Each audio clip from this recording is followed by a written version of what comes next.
Jo here with another Time for Tea Designs video. In today's video I'm going to be making a Christmas card with one of our new stamp and die sets, the Catmas crackers. I'm also going to be using our new 6x6 patterned paper pad. This paper pad is full of beautiful patterned papers that all colour coordinate and work perfectly with each other. In today's video I'm going to be using this Winter Wonderland paper pad to mix with some ink blending to create my background scene for my little Catmas crackers to sit in. So you can see here that I am just flicking through that paper pad, looking at all the different designs and seeing which will work with the little critters that I've already coloured. I'm also going to be using this zigzag frame die, which is part of the new release as well. And I've already cut this out in a blue colour, although it's not quite the shade of blue that I really want, as it doesn't match with the crackers that my cats are holding or with my papers. But it is just giving me an idea of how my scene will come together and how I will frame each of those patterned papers to make an attractive looking scene. For the floor of my scene, I'm not going to use the patterned paper. I'm going to ink blend my own background. So I have some green cardstock here that is from my stash. And I'm using some Evergreen Bow Distress Oxide ink to cover that background piece. I've just done this roughly and really quickly and cut my piece of cardstock down to an A5 size, because I'm going to be using the A5 wood grain background stamp to stamp over this Distress Oxide base. I'm using the new Distress Oxide ink shade of Rustic Wilderness to stamp my pattern, and I've just placed my stamp onto the top of my my stamping platform there rather than inside it, and then I've placed my cardstock on top to get this really lovely wood grain impression. Next, I'm going to use my A2 layering die set to cut out the base for my card. I'm first of all going to use that largest A2 die to cut out the panel with the stripes, and then I'm going to use that same die to cut out a portion of my wood grain stamped background. I'm using my mini trimmer here just to cut this down to size so that I've got the perfect flooring for my card base. Next, I need to create that frame in a colour that matches the rest of my colour scheme. So my first thought was to coordinate with the blue that's on the crackers that my cats are holding. So I'm using a combination of tumbled glass and salty ocean here, just to build up some colour onto a plain white piece of cardstock. So you can see here that that's a little bit too pale to match those crackers. So I'm going over the top of it with the salty ocean, and this will just give it that brighter blue finish. I'm using my beautiful blender brushes here just to get a really nice finish. And I'm also using a post-it note on my fingers to stop me getting any of that ink smudged around my frame. So we've layered that onto what our scene, the basis of our scene, will look like.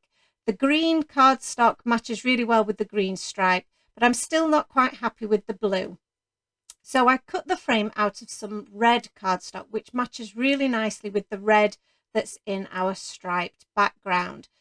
And we had a little bit of a debate during our Facebook Live as to which background we preferred. So here it is in blue, and then here it is in red. And I think in the end, the red really pulls everything together. So we decided that we would stick with the red. But I wanted to show you the process that we went through, because sometimes you have to try.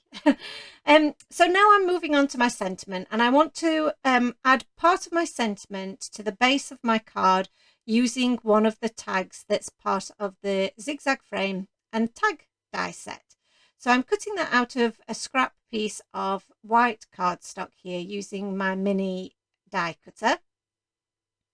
And once I've got that that cut, that fits perfectly onto the bottom of our card base. And In the die set, there are these really cute little reinforcer elements. So these are in the shape of a circle, and there's one in the shape of a star, and they fit around the hole that's cut into your tag, just to add a little bit of extra definition, but also to make that little hole that little bit stronger. So I've used my Copic markers to colour the cardstock the same as my Christmas crackers. And then I've cut that reinforcer element out, and I'm just sticking that onto my tag with some liquid glue. I'm adding the die cut tag into my stamping platform, and I've used a little bit of washi tape just to make sure that that stays in place while I stamp out the second half of our sentiment. The first half of the sentiment, I hope your Christmas, will be stamped onto some bright white cardstock with some VersaFine Onyx Black ink, the same as we did with our first sentiment. And then I'm going to use a banner die that is from a previous release just to cut that out and make sure that I've cut that out nice and straight. So just popping that through my mini die cutting machine, and then we have all of our elements pretty much complete.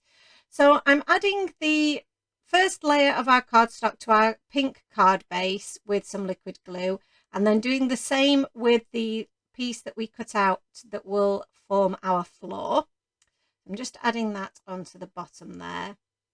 And then for our frame, I'm going to add some thin shake tape all around the edge so that this has a little bit of dimension to it. I like to remove the backing tape just halfway before I fully commit to it, so that I can make sure that I've lined this up really well. I've got that in place before I remove the tape, so that I can push that down and make a firm adhesion. So now that's in place, we can start positioning all of our elements. And when I did that, I realized that I did want a few more of those little sweets just flying up out of the cracker to fill those areas above our cat's heads. So I've stamped out 3 more of those little sweets, and I'm going to colour those in with the same green that I used to colour the sweets that I've already done. So we did a little bit of experimenting because I couldn't remember which colours that I had actually used, but I just coloured them in one shade of green and added some stripes in a darker shade. I'm adding a little bit of twine here to my tag and snipping that down so that the tails are quite short, as I don't want them to dangle beyond my card base. For the first half of our sentiment, I'm adding a few tiny little foam pads to the bottom, and then some liquid glue to the top, so that the bottom bit is supported a little while the rest will sit on top of our frame. I've added the hats to the little cat's heads that come within the set, which look really, really sweet. And then I'm adding some foam tape to the back of each of our cats here. So again, they will have a little bit of dimension to them.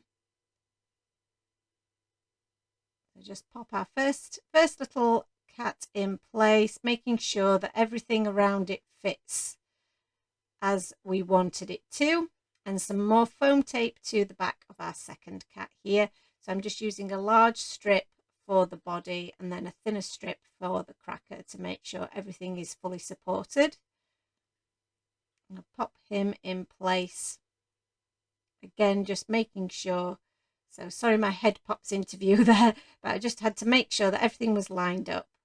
And I'm just working out which of my little sweets I want on which side. I did them all in green because I felt we had quite a lot of red now on our card, so the green just balanced that out a little bit.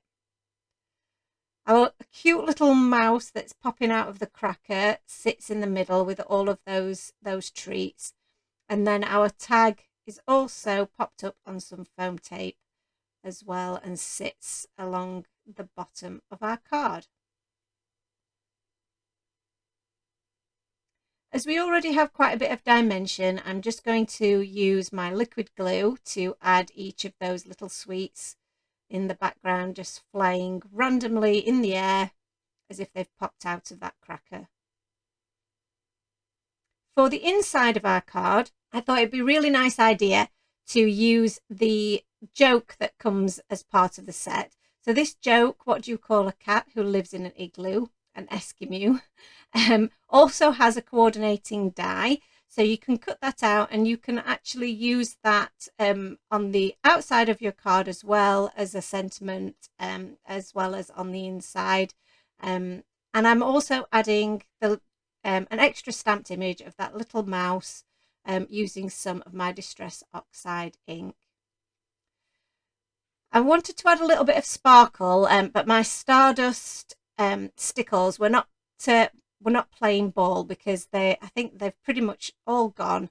So I did have to use a paintbrush to squeeze the last little bits out of there to add some shimmer to the crackers.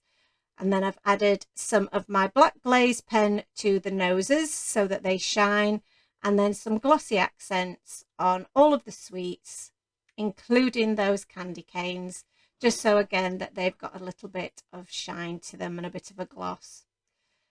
So that's our finished card for today. I hope you like it. I wanted to keep in the elements where we debated the colour of frame that we wanted to use, and we did do a lot of debating of our colour scheme throughout this video. But in the end, I really enjoyed mixing the patterned papers with that ink blended flooring to make our completed scene. I hope that you've enjoyed the video today as much as I enjoyed making it. If you did like it, then please do like and subscribe to our channel. And if you would like to see more tutorials live, then please do join us for our Facebook Live every Thursday night at 8 o'clock. Thanks so much for watching, and I'll see you again real soon. Bye bye now.